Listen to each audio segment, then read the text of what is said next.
দেখে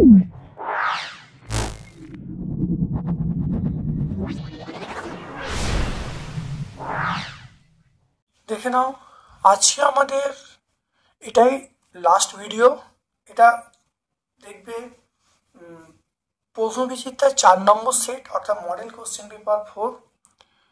তাহলে আমরা তাহলে মোট 15টা সেট আপলোড করলাম। ছায়া প্রকাশনীর আমরা 5টা, সাঁতরা প্রকাশনীর 5টা, আর রায়ান মার্টিন প্রশ্নবিচিত্রার মোট 5টা। তাহলে 15টা সেট টোটাল আপলোড করলাম।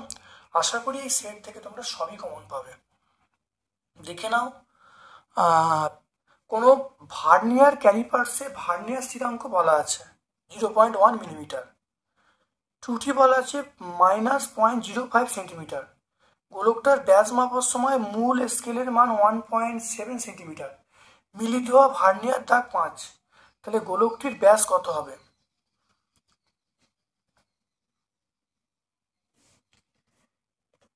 এটা আমরা 180 বলবো। 180 এখানে ইন্টু 10⁻² মিটার অবশ্যই হবে।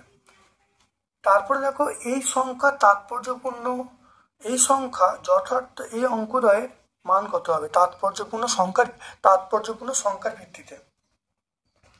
এটা আমরা অপশন সি বলবো 1.7।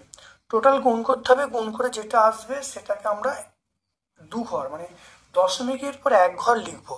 কারণ গুণের নিয়ম হলো যে মানে এখানে দেখো দশমিকের পর 2টো ঘর আছে, এখানে একটা আছে, তাহলে সর্বনিম্ন ঘর আমাদের নিতে হবে। সেজন্য আমরা দেখবো 1.7 লিখবো, এর পরের সংখ্যা আমরা নেবো না। তারপর দেখো 3এরটা, এখানে বলা আছে এ ও বি এর মাত্রিক সংকেত কি হবে? এ ও বি এর মাত্রিক সংকেত কি হবে? আমরা অপশন বি বলবো m(t⁻²). এ ও বি এর মাত্রিক সংকেত হলো m(t⁻²).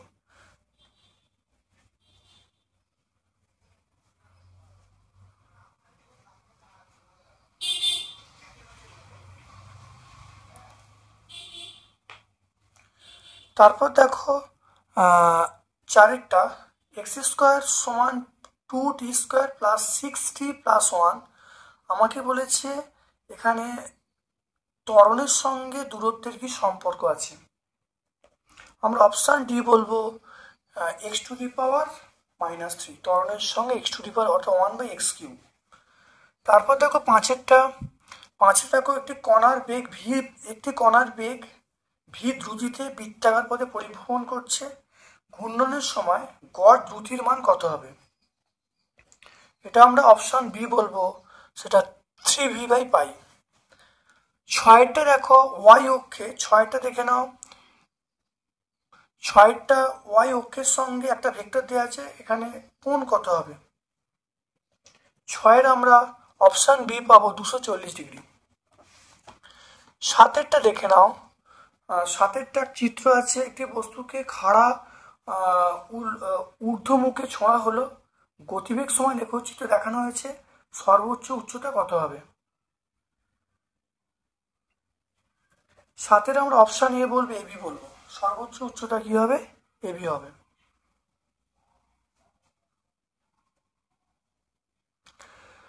তারপর দেখো 8এরটা, একটি গতিশীল কণার দূরত্ব সময় যে সম্পর্ক বলা আছে, তাহলে ধনাত্মক বেগ কত হবে? এটা আমরা অবকল করব, অর্থাৎ টি এর সাপেক্ষে অবকল করব। অবকল করার পরে ভি সমান ইউডি, ভি সমান, অর্থাৎ এটা আমরা টি এর সাপেক্ষে অবকল করব, ভি পেয়ে যাব। আমরা জানি ভি সমান ইউ প্লাস এটি, তুলনা করলে আমরা উত্তর পেয়ে যাব। 8এরটা আমরা পেয়ে যাব, অপশান বি পেয়ে যাব, সেটা 2 মিটার/সেকেন্ড। তারপর দেখো 9এরটা, একটি প্লাসের সর্বোচ্চ বিন্দুতে কণার দ্রুতি এবং প্রাথমিক দ্রুতির অর্ধেক। একটি কণার সর্বোচ্চ বিন্দুতে কণার দ্রুতি এবং প্রাথমিক দ্রুতির অর্ধেক অনুভবেগের সঙ্গে কত কোণ করবে? 9এরটা আমরা কি বলবো? অপশান সি বলবো 60 ডিগ্রি। 9এরটা কি বলবো? Option C 60 degree. এখানে আর এর মান দেওয়া আছে, আর এর মান দেওয়ার পরে বিভিন্ন বিবৃতি দেওয়া আছে, দুটো বিবৃতি দেওয়া আছে। এটা বলবো, এখানে বলা আছে কণাটির বেগ অবস্থান ভেক্টরের লম্ব, এটা সত্য। কণাটির ত্বরণ মূল বিন্দুগামী, এটা মিথ্যা। অর্থাৎ 1 নম্বর বিবৃতিটা সত্য, 2 নম্বর বিবৃতিটা মিথ্যা। একটি বালক একটি পাথরকে এই উচ্চতায় তুলতে পারে। বালকটি যে সর্বাধিক অনুভূমিক দূরত্বে পাথরটি ছুঁড়তে পারবে তার মান কত হবে? আমরা অপশান এ বলবো, সেটা 2h বলবো। পি কিউ দুটো ভেক্টর দেওয়া আছে, পরস্পর লম্ব হলে তাহলে এর মান কত হবে? এখানে দেখো এ পি ডট কিউ করবো, পি ডট কিউ 0 করবো, 0 করার পরে দেখো আমরা 12 অপশান এ পাবো। তারপরে এবিসি একটি আয়তঘনকে 3টি ভেক্টরকে মানীয় দিকে প্রকাশ করে। তাহলে এইটা A dot B cross C এটা কি নির্দেশ করবে? এটা নির্দেশ করবে আয়তন নির্দেশ করবে, আয়তন। যখন বায়ুর গতিবেগ 0 তখন ভি সেমি/সেকেন্ড গতিবেগে বৃষ্টির ধারা খাড়া নিম্নভাবে পড়ছে। বৃষ্টিতে রাখা একটি পাত্রে নির্দিষ্ট হারে জল সঞ্চিত আছে। যখন ভি এর অবিলম্বে ডব্লিউ সেমি/সেকেন্ড বায়ু প্রবাহিত হবে তখন ওই পাত্রে জল সঞ্চয়ের হার কত হবে? এটা আমরা অপশান বি বলবো, একই থাকবে। তারপর দেখো একটা ভেক্টর দেওয়া আছে, ভেক্টরের সাহায্যে এটা মেলাতে হবে। এটা একেরটা আমরা সি বলবো, তাহলে এটা অপশান বি হয়। 15টা আমরা কি হবে? 15টা আমরা অপশান বি বলবো।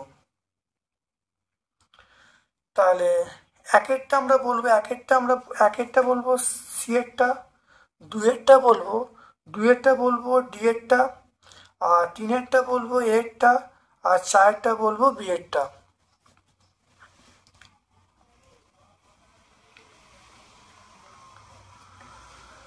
ষোলোটা দেখে নাও। একটি নির্দিষ্ট ভরের বস্তুর ক্ষেত্রে বেগ ভর লেখচিত্রটি একটি সরল রেখা যার নতি ধনাত্মক। এটা সত্য। আর এখানে দেখো তাহলে আরটা কি বলা আছে? বস্তুর ভর একটি ধনাত্মক ধ্রুবক রাশি। এটা হলো আর, এটাও সত্য। তাহলে এ এবং আর সত্য এবং আর হলো এর সঠিক ব্যাখ্যা। তাহলে 16 আমরা বলবো, 16 এ। তারপরে দেখে নাও একটা লিফট এরিয়া আছে, একটা লিফট এর সমতল নিচে নামছে। লিফটের ভেতর থেকে এক ব্যক্তি হাত থেকে একটি বল ছেড়ে দিল। ওই ব্যক্তি মাটিতে স্থির অবস্থায় দাঁড়িয়ে থাকা ব্যক্তির সাপেক্ষে বলটির ত্বরণ কত হবে? এটা আমরা অপশান সি বলবো, সেটা জি-এ। অপশান সি বলবো জি-এ। একটি 1 কেজি ভরের হাতুড়ি 10 মিটার/সেকেন্ড বেগে একটি পেরেককে আঘাত করলো এবং দেয়ালের ভেতর 10 সেন্টিমিটার গেঁথে গেল। পেরেকের ভর নগণ্য। এখানে বলা যে কত সময় পেরেক ও হাতুড়ির সংঘর্ষ হয়েছিল। এটা অপশানে 0.02 সেকেন্ড। তারপরে দেখো একটা ছবি দেওয়া আছে, ছবিতে মিউর মান দেওয়া আছে, স্থিত ঘর্ষণ গুণাঙ্ক দেওয়া আছে, আর এখানে বলটা কত বার করতে বলছে 19-এ। এটা অপশানে 20 নিউটন বলবো। তারপরে দেখো ঘর্ষণ গুণাঙ্ক 1/√3। আর ব্যাসার্ধের একটি মসৃণ ফাঁপা গোলকের ভিতর বস্তুকণা ড্যাশ উচ্চতায় উঠে স্থির থাকতে পারবে। এটা অপশান ডি বলবো, সেটা হলো 0.134 আর। 24। তারপর দেখো 21-এরটা ন্যূনতম কত গতিবেগে একটি গাড়ি 150 মিটার ব্যাসার্ধের বৃত্তপথে নিরাপদে বাঁক নিতে পারবে? এখানে মিউ এর মান দেওয়া আছে, জি এর মান দেওয়া আছে। আমরা জানি ভি সমান √/μ GR। প্রত্যেকের মান বসিয়ে দিলেই আমরা কিন্তু উত্তরটা পেয়ে যাব। কার উত্তর? এটা আমরা ভি এর মান পেয়ে যাব। 21-এর আমরা অপশান বি পাবো, অপশান বি 30। তারপরে একটা দেখো এখানে অভিকেন্দ্র বলে সমীকরণ দেওয়া আছে, ক্ষমতা বার করতে বলেছে। এটা অপশান এ হবে। 23-এর দেখে নাও। 23-এর হলো 2 মিটার ব্যাসার্ধে একটি বৃত্তের পরিধি ঘুরছে। একটি বস্তু 2 মিটার ব্যাসার্ধে একটি বৃত্তের পরিধি বরাবর ঘুরছে। তার বেগের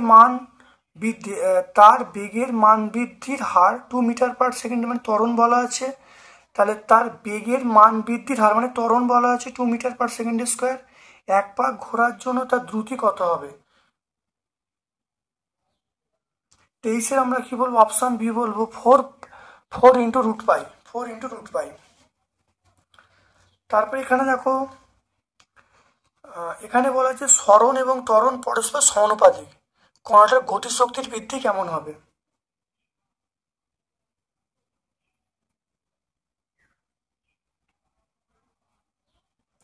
এটা অপশান এ হবে।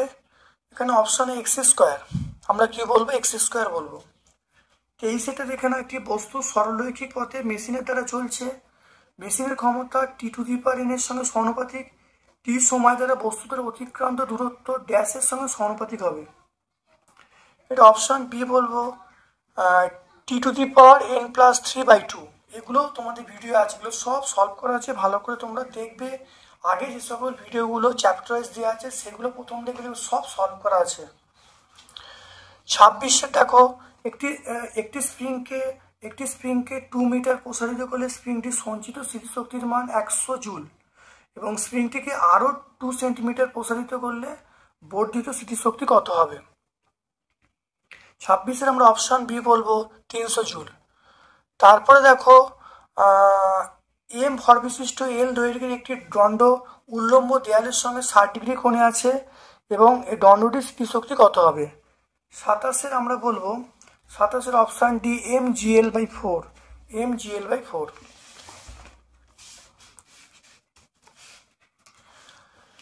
দেখে নাও 28-এরটা, একটু দেখে নাও। 28-এরটা মূল বিন্দুতে অবস্থিত একটি কণার যে বলের সমীকরণ দেওয়া আছে, এখানে আমাকে বলেছে যে কোন লেখচিত্রটা হবে, এটা বার করতে বলেছে। 28-এরটা আমরা অপশান সি বলবো, অর্থাৎ এই সমীকরণের লেখচিত্র এটাই হবে, মনে রাখবে। 29 দেখে নাও, একটি অক্ষের সাপেক্ষে একটি বস্তু চারটি ভ্রামক দেওয়া আছে, আর এখানে যে প্রযুক্ত যে আবর্ত গতিশক্তি সেটাও দেওয়া আছে। এখানে কৌণিক ত্বরণ দেওয়া আছে, এখানে আমরা বলা আছে কৌণিক ত্বরণ দেওয়া আছে, আমাকে চাইছে সময় চাইছে।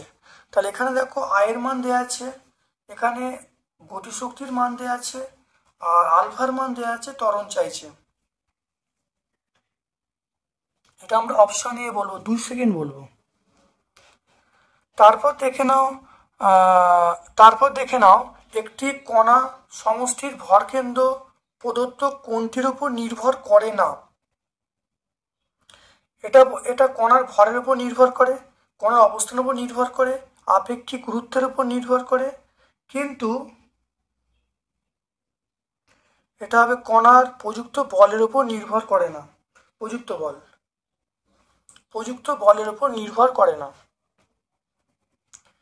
31-এরটা দেখে নাও, সেটা হলো প্রাথমিক অবস্থায় দুটি কণা স্থির ছিল, অভ্যন্তরীণ আকর্ষণ বল এরা পরস্পর দিকে চলতে শুরু করলো, একটি সময় এদের বেগ ভি এবং 2v হলো, ভরকেন্দ্রের বেগ কত হবে?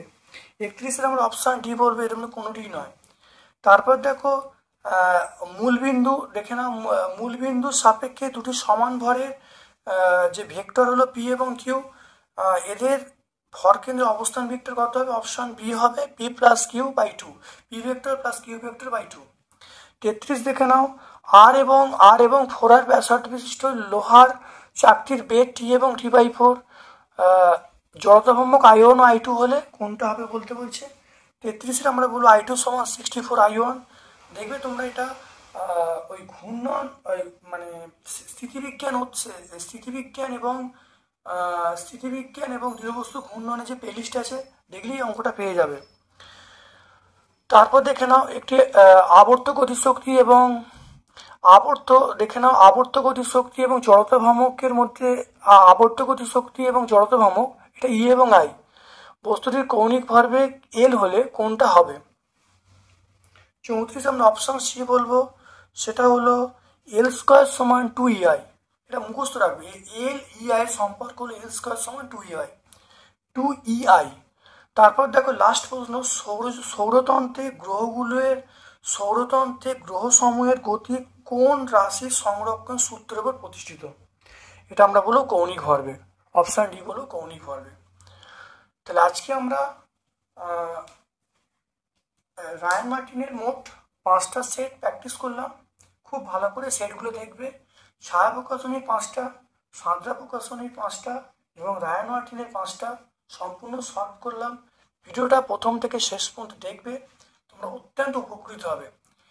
অবশ্যই চ্যানেলটাকে সাবস্ক্রাইব করবে, বেল বাটনে ক্লিক করে রাখবে যাতে নোটিফিকেশান, যাতে ভিডিও আপলোড হওয়ার সঙ্গে সঙ্গে তোমরা নোটিফিকেশান পাও। আর তোমাদের সকল বন্ধুবান্ধবের মধ্যে আমার ইউটিউব চ্যানেল লিঙ্কটা অবশ্যই শেয়ার করে দেও। যারা চ্যানেলটাকে এখনও সাবস্ক্রাইব করোনি, চ্যানেলটাকে অবশ্যই সাবস্ক্রাইব করে দেবে। আমার পক্ষ থেকে তোমাদের সকলকে ধন্যবাদ, শুভকামনা জানিয়ে তোমরা অত্যন্ত ভালো করে পরীক্ষা দাও, খুব ভালো মার্কস পাও, এটাই আমি চাই। Thank you.